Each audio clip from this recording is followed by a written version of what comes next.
Assalamualaikum warahmatullahi wabarakatuh. Alhamdulillah pagi hari ini kita masih diberikan kesempatan oleh Allah untuk bertatap muka kembali meskipun melalui layar kaca.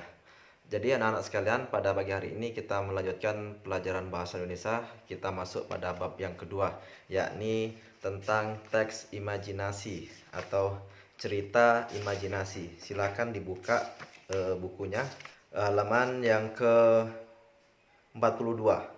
Jadi berkreasi dalam cerita imajinasi. Cerita imajinasi. Dari namanya bisa kita tebak bahwa cerita imajinasi atau cerita fantasi itu berdasarkan khayalan.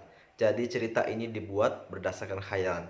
Cerita yang dibuat itu bukan fakta, bukan kejadian nyata, tapi melainkan hasil olah pikiran atau hasil olah khayalan kita. Jadi makanya nanti kita menemukan ada cerita kayak macam Harry Potter, cerita Doraemon, itu semuanya khayalan karena memang tak pernah terjadi di kehidupan nyata. Di kehidupan dunia nggak akan pernah terjadi seperti halnya cerita-cerita Doraemon atau Harry Potter. Maka cerita Doraemon atau Harry Potter atau Naruto atau One Piece itu semua adalah cerita imajinasi atau cerita fantasi, cerita yang dibuat berdasarkan khayalan belaka. Nah, jadi anak-anak sekalian, pada pagi hari ini kita akan melanjutkan pelajaran itu, membahas tentang cerita imajinasi. Kita akan mengidentifikasi unsur-unsur teks narasinya itu apa. Unsur-unsur yang membangun cerita itu apa-apa aja. Nanti kita bangun. Silakan dibuka halaman 45. Di yang bagian paling bawah itu ada yang bagian H itu, identifikasilah unsur-unsur yang berhubungan dengan isi kedua teks tersebut. Jadi unsur-unsur teks imajinasi atau cerita fantasi itu yang pertama adalah ada tema, latar, tokoh dan wataknya, konflik, dan akhir cerita. Itu ada seperti itu, unsur-unsur cerita imajinasi itu. Pertama pasti ada tema. Temanya itu apa? Latar, di mana cerita itu dibuat, kondisinya bagaimana? Apakah di dunia atau di alam yang lainnya? Yang ketiga, tokoh dan wataknya. Ada tokoh antagonis, protagonis, dan lain sebagainya. Dalam cerita itu pasti ada konflik, di mana puncak konflik itu terjadi, semua kejadian itu bertemu jadi satu, akhirnya muncullah konflik. Yang terakhir adalah akhir cerita. Akhir cerita di sini nanti di situ ada penyelesaian konflik-konflik tersebut, endingnya gimana. Nah, selanjutnya kita buka pada halaman 54, menelaah struktur dan kebahasaan teks narasi atau teks cerita imajinasi. Jadi yang pertama, struktur cerita imajinasi itu ada orientasi, yakni pengenalan tokoh-tokoh. Yang kedua ada komplikasi, di situ konflik mulai bermunculan. Dan yang ketiga adalah resolusi. Resolusi ini penyelesaian daripada konflik yang tadi. Ini ada penjelasannya. A. Orientasi bagian ini merupakan tahapan pengenalan yang berupa satu, cerita tentang apa, siapa pelaku dalam cerita itu, di mana cerita itu terjadi, dan kapan cerita itu terjadi. Itu orientasi, mencakup itu semua. B. Komplikasi, seperti yang saya katakan tadi, ini menjelaskan tentang konflik, problem. Tokoh telah mengalami konflik atau problem. Konflik ini dapat berupa konflik tokoh yang berhadapan dengan kekuatan alam, antar tokoh, atau dengan dirinya sendiri. Jadi beragam konflik yang terjadi di situ. Nanti berbagai macam konflik disitulah dimasuk pada komplikasi. Kemudian yang C ini resolusi, penyelesaian daripada konflik-konflik itu atau endingnya, nanti ending cerita itu bagaimana.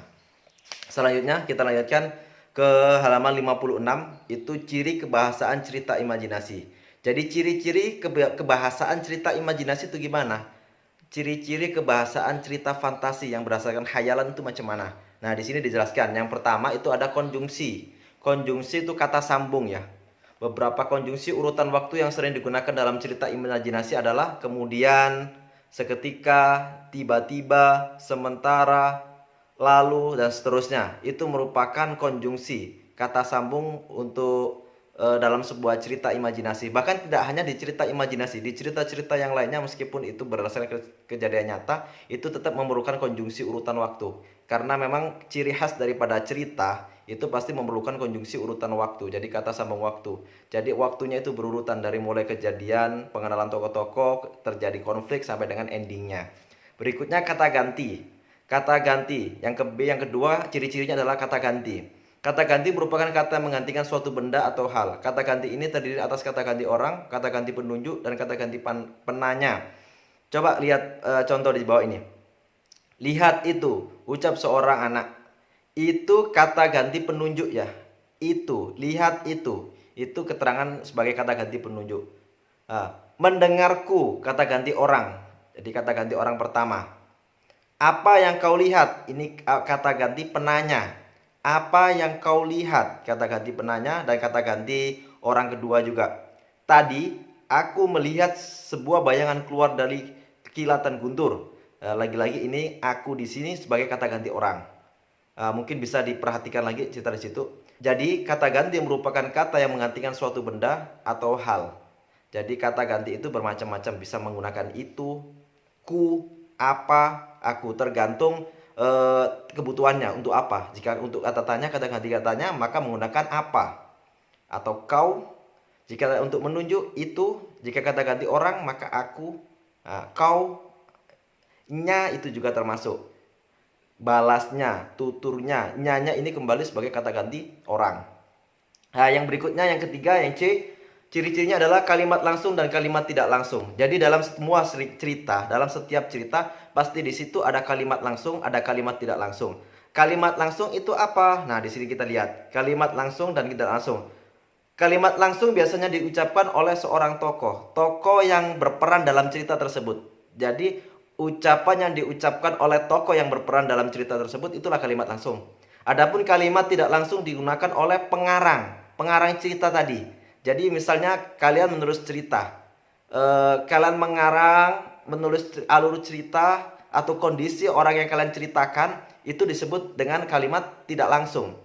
Sedangkan ketika kalian menuliskan ucapan daripada pemeran tokoh-tokoh cerita tersebut, itu disebut dengan kalimat langsung. Kita lihat contohnya. Kalimat langsung, tadi aku melihat sebuah bayangan keluar dari kilatan guntur yang mendatangi lubang itu, balasnya. Nah, ini kalimat langsung, ini kalimat obrolan waktu itu. Memang benar-benar murni ucapan dari seorang tokoh yang berperan dalam cerita tersebut. Kemudian berikutnya kalimat tidak langsung. Nah, ini bagian pengarang kalimat tidak langsung ini, bagian penulis cerita tersebut. Dia menjelaskan pada Jozu tentang apa yang telah terjadi pada dirinya. Nah, bisa kita perhatikan perbedaan antara kalimat langsung dan tidak langsung. Sangat jelas di sini kalau kalimat langsung itu ucapan yang diucapkan oleh tokoh atau pemeran dalam cerita, sedangkan kalimat tidak langsung ini biasanya ini ditulis oleh seorang pengarang cerita atau penulis cerita dalam sebuah cerita tersebut. Kita lanjutkan pada yang pembahasan berikutnya, yakni menyajikan gagasan kreatif dalam bentuk cerita imajinasi.